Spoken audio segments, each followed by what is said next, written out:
Hey there, Julia here, and I am really scared to say this out loud, but I don't think I've ever been this excited and sure about a planner and journal lineup as I am for 2025. There's a lot of changes here from 2024.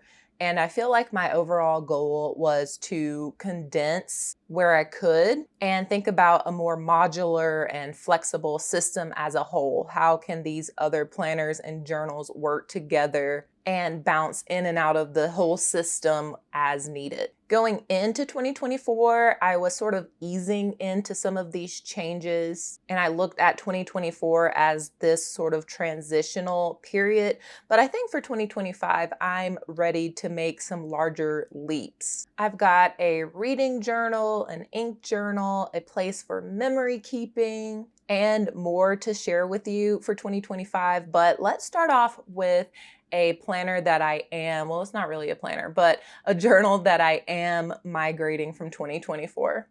And it's technically my only journal that I am migrating from 2024. This is the Sterling Ink 5-year journal. And I've been using this for my nighttime reflections, so I can't show any of it, but I will take you to December so you can see the layout. So you get 5 sections here. You have a beginning of the month section to maybe write in intentions, things like that. I typically write in what I'm using to write with as far as ink. Let me see if there is one that is set up where we can look at it. Okay, here's one. So in June, I just note which inks that I use throughout the month. I try to just do one, but it's pretty much impossible for me. So every day there is a page in those 5 sections. And so in 2025, I'll be working through my 2nd year. I really like this because it is undated. I know that turns some people off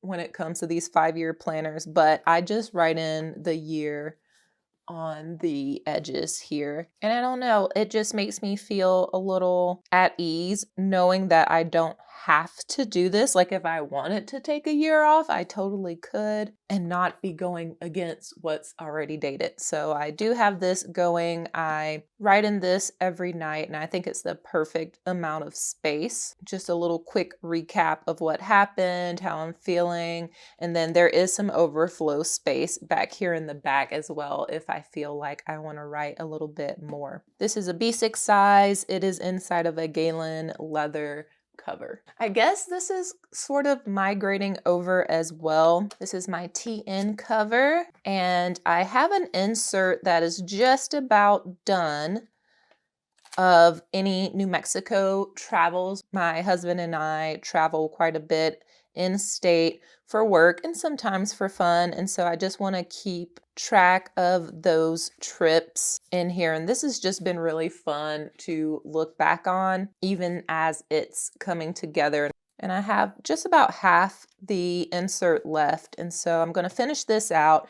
And then this is a new insert, but same system for my life journal, just making spreads about any standout things that happen. I got new glasses, or we went to a thing with friends, something like that. I like to document in a little TN insert as well. So yeah, this is migrating, but we'll see new inserts, new pieces in 2025. And with some of my other journals, especially the bound books that you've seen in the past, my R&D journal, my yearly spreads journal, things like that, I am doing a massive journal page purge with my big hunky paper cutter, and I'm just gonna cut all of the pages out that I'm not using so I don't feel bad about all of these blank pages that I'm wasting. And I'm going to use those in some of my other systems that you'll see here in a little bit. So I'm going to move on to my new journals and planners for 2025. The first one I'm really excited about, and this cover will look familiar. This used to be on my ink journal for 2024, but I've reused it for my Commonplace journal. And I've been wanting to do one of these for the longest time, but I just felt like I wanted to get my head wrapped around what it was. And not only just like what it was, but what resonated with me and what I wanted to do with the Commonplace. This is in a sterling ink notebook, and this is a B6 size. And I will walk you through just briefly what I'm thinking here. So I have them numbered, so whenever I finish this, and I do expect that this is going to take a good long while to fill up, but when I finish it, I will have this number to reference this book. So back here, I have an index, and I'll just index the entries by keywords that make sense, what the keywords are, and what page or pages they refer to.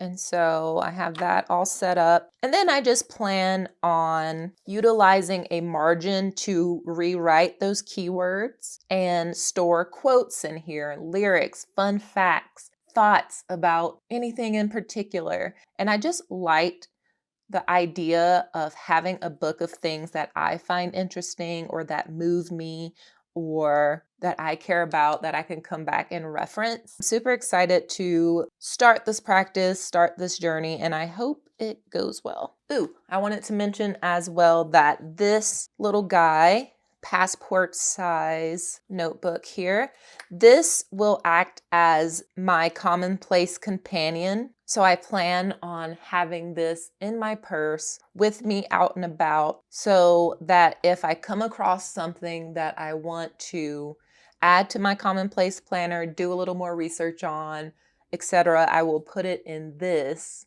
before transferring it here. And I know that seems like a lot, and I'm usually not one for doubling up on information, but I just thought it made sense for this to be more of a scratch pad, first stop brain before committing to this, if that makes sense. So yeah, I got this secondhand from someone who happens to have my name as well. So that worked out perfectly. And I really think this is a cute little cover. So yes, Commonplace.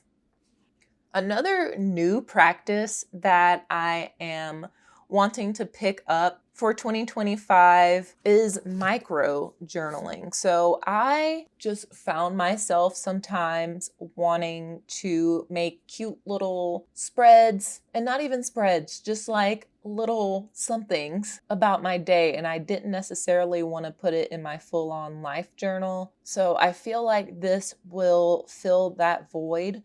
This is the anytime, any place journal. And I just want to say to you and say to myself that this will be a no stress, no real rules, and it is set up as such. You open it up and you have just like a place here, open place, maybe a spot for a date, and just this little section for writing. And I don't even have to use this for writing or this for a photo. I could do just a photo. I could do lettering. I can do the whole thing, just journal.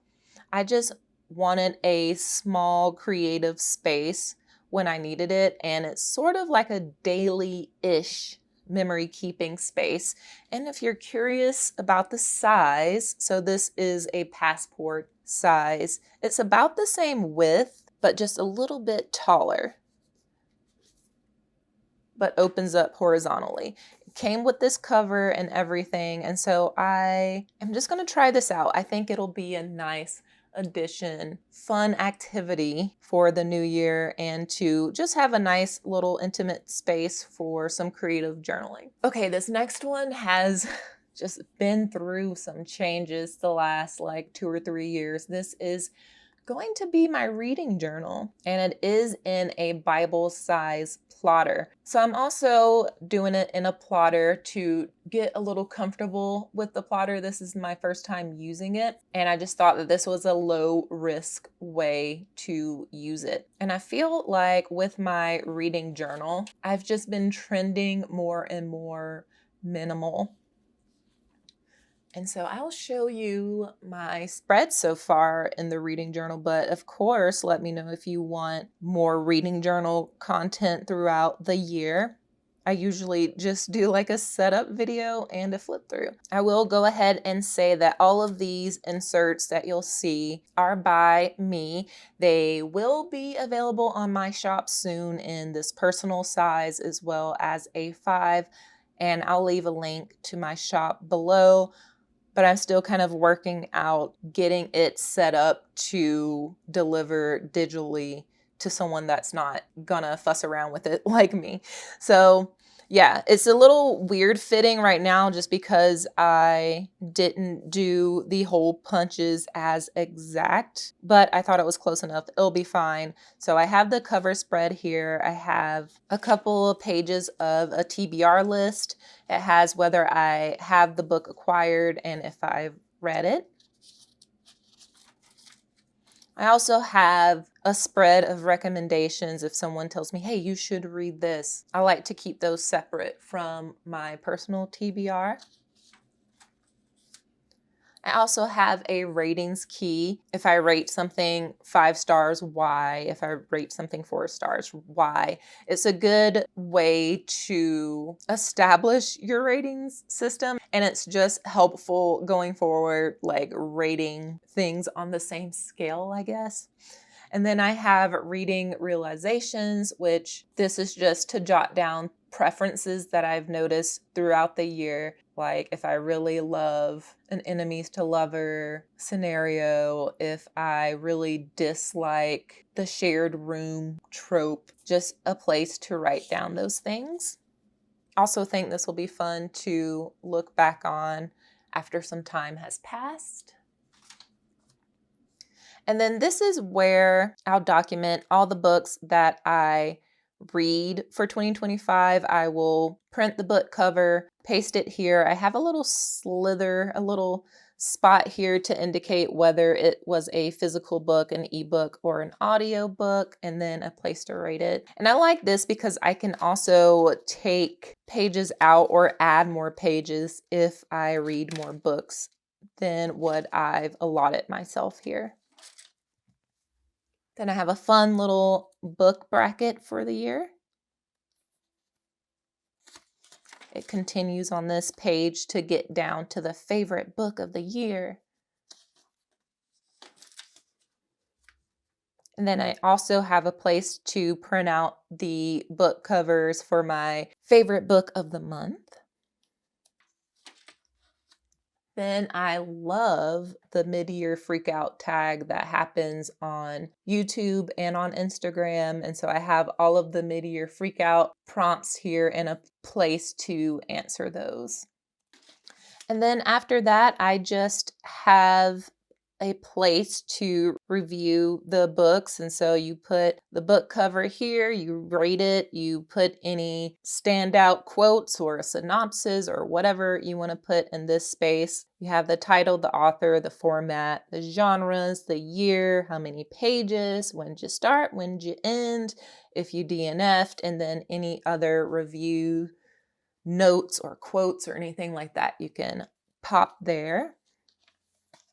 And so I have several of those. And then in the very back, separated by the band there, I just have some dot grid plotter pages if I want to just take notes on books as I'm reading them. I also thought that this section would be good for any other media that I wanted to journal about. I haven't really been able to commit to a full-on media journal with shows and movies and podcasts and all of that. And so I just wanted a little bit of space back here that if I felt the need to make a spread about something else other than a book, I can do that here. But yeah, super little small form factor. I think it's gonna be a good time. The next one I'm super excited about. I've already talked about it. This is my new ink journal. It is in an Aura. Oh no, have to fix that. So yeah, this is in an Aura Estelle cover and the Aura Estelle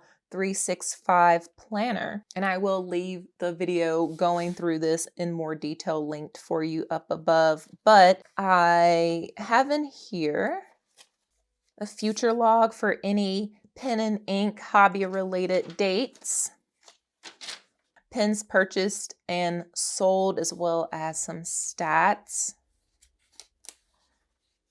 goals and intentions for the hobby, a wish list, a place to write down things that I love in 2025 when it comes to pens and inks. There are monthly calendars to jot down when I acquire things, when I sell things, when I ink pens, when I unink them. And then after that, we just get into pages for my currently inked, ink swaps, new pen days, things like that. Just exploring pens and inks. I'm going to do that in these back pages. I love that this cover is so roomy. I could even add little inserts in here. I love just having an A5 space for this now because I enjoyed my ink journal so much in 2024, and that was a little B6 notebook. So very excited about having this around. And then a little companion to my ink journal is my pen and ink directory. I also have a video about this setup that I'll leave linked up above as well. But here is where I have all of my ink swatches and pen profiles. So this is more of a reference piece than something that I'll be using every day, but I have sections in here for nib grinds and nib wish lists and things like that. And then I have just my collection here broken out by color family, and they are also separated out by bottles and samples. These inserts are also available on my Etsy shop right now, and I will leave links for that below. Have some blotter paper in here, of course. And then in the back, I have pen profiles. So as I ink pens, I can do some details up here and then just write some notes about the pen and ink pairing, about the pen itself, just whatever I feel like back here with the pen profiles. But yeah, I've been loving this so much. I set this up a few months ago, and it's been something that I have referenced so much. So I'm very excited about having this in my 2025 lineup. This next one, I don't even know what to call because it houses so many things, but this is a Giglio rings cover, and I think this is in the personal plus or personal wide size, and I have quite a few things in here. I have like these little monthly calendar stickers, and I think I'm going to be using these for social media post planning. But there are a lot of sections in here, and I did get the larger rings. I am having some issues with these top two rings. I think they got damaged in shipping, maybe because I've only opened it the correct way. If anyone has any advice on how to get these to stay closed, please let me know. I would very much appreciate it. But in here, I have some things for my and my husband's business. So I'll show you the 2025 inserts. We have our goals, our quarterly check-ins on those goals. We track income here, our state taxes, any expenses, wish list, things that we maybe want to spend money on for the business, any distributions that we take out for the tax man, social media post ideas, and our logo folio. We always keep up with all of the logo projects that we do in a year, and then whether we post them on Instagram, Behance, on our website that'll never be finished. So we have that here, and then any new login information. And I do have an archive back here of 2024's information. And then flipping over to my Julia here section, I have a space for post ideas, YouTube mastermind group that I'm a part of, any notes from those meetings, and then any video outlines would go here. And then I have another section just for the shop. Right now it's an Etsy shop, but I do have a goal to migrate that over to my website. And so I just have dot grid pages back here. And I also plan on using the paper that I cut out from my journal purge in here as well, so that I can use different types of paper for different needs in here. And I'm just very curious on where this rings system is going to go. I think this will be a good spot as well for anything else that may come up in 2025 that I don't have a designated planner or space for. I feel like this will fill any voids in the system. It's a big one. And then my main planner, my everyday ride or die planner, is going to be, whoa, that's upside down. It's going to be this. This is a Moterm cover, but inside lives the Faded Chronicle TN Undated Edition. So I do have a video of this whole setup as well, but the main reason I decided to go even smaller down from a B6 to a TN is for portability, for flexibility, and I just think that this planner will be perfect for how I plan on a day-to-day basis. I think for travel, for life, I will show you the layouts in here, but I want to just say, like, for travel, for work, this is a work notes insert back here where I'm going to keep all of my meeting notes. For taking around like journal spreads, journaling on the go, I think this is perfect because I can pull things in and out of here as needed, add to it. There's plenty of space in this like super roomy Moterm cover to add inserts. If we're going on a work trip, I can just slip this in here and be fine and still have all of my things in one spot. So I'm just very excited about this particular setup, and I don't feel like I'm losing out on anything that I've used in the past. I still have my when did I last? I still have my future log. I have my monthly calendar. I have my weekly spreads in the back here. I have my focus areas, my travel log, a place to do my monthly photos. I love having a place to put a photo at the end of the month and look back on the entire year that way. I have a place for my admin checklist, a whiteboard, a new activity calendar because I want to be more active in 2025 and be able to plan that out.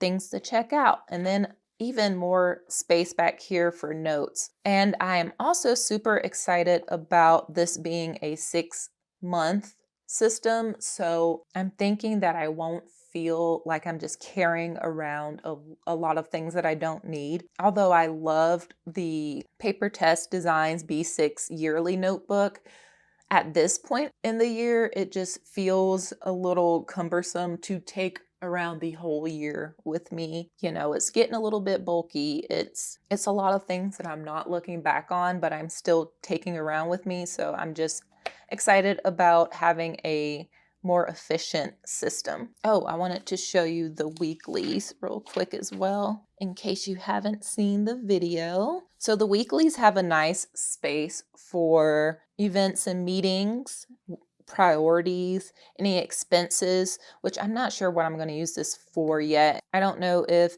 expense tracking on a weekly basis is ideal, but there is space up here. This could just be decoration space. A task dump and some notes. And then for the dailies, there is only 2 spreads for that before it goes into the next week. And I just think that is a perfect amount of space for me. On dailies, I usually just have a task list, maybe a little blurb of notes, but nothing too crazy. And so looking forward to that as well. And I'm just looking forward to having different parts of my journal and planning system work together. So yeah, consider subscribing if you want to follow along with how this all turns out. I post videos about planning, journaling, fountain pens and ink, and the occasional travel vlog. But thanks for watching this video though. Up next, I have a deeper dive, a closer look at this everyday planner and how I'm using it in the new year. I'll leave that for you right here, and I hope to see you over there.